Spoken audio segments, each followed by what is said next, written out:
Hello, dans cet épisode, je vais te parler des différentes boissons en mode café noir plutôt grand café. Alors quand on a des grands cafés, on peut avoir différentes boissons.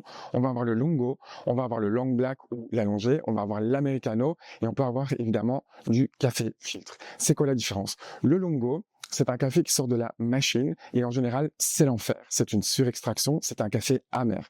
À moins d'avoir un deuxième moulin qui va être réglé pour un temps d'extraction adéquat en fonction du volume de la taille, on ne devrait en fait pas boire vraiment des grands cafés qui sortent de la machine espresso, puisque souvent on a un moulin qui est réglé pour l'espresso, c'est-à-dire du 25 millilitres. Donc le longo, je déconseillerais de boire ça en général dans sa vie. Je passerai sur le long black. Le long black, c'est un ou deux shots d'espresso, ça dépend un petit peu de ce qu'on fait.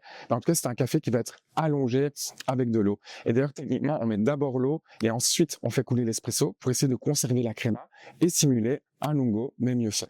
Alors, l'americano, c'est la grande tasse en général, hein, ça c'est plutôt le long black. L'americano, eh bien, ça va être l'inverse du long black. On va d'abord faire couler l'espresso et ensuite de l'eau chaude. On va essayer, en vérité, de diluer la créma et de simuler un café filtre ou un diner coffee. L'americano, ça vient des GIs qui étaient en Italie après la Seconde Guerre mondiale et qui voulaient du diner coffee, sauf que les Italiens faisaient et font toujours de l'espresso. Et donc, quelqu'un est venu à un moment donné avec cette idée de diluer de l'espresso avec de l'eau chaude. Last but not least, le café filtre. Ben, le café filtre, c'est cette bonne vieille jatte de café qui est personnellement le grand café favori. C'est là qu'on va avoir le plus de subtilité. En général, on va aussi utiliser des grains torréfiés pour filtre et c'est là qu'on va vraiment voyager sur les terroirs et on va voyager dans le monde entier.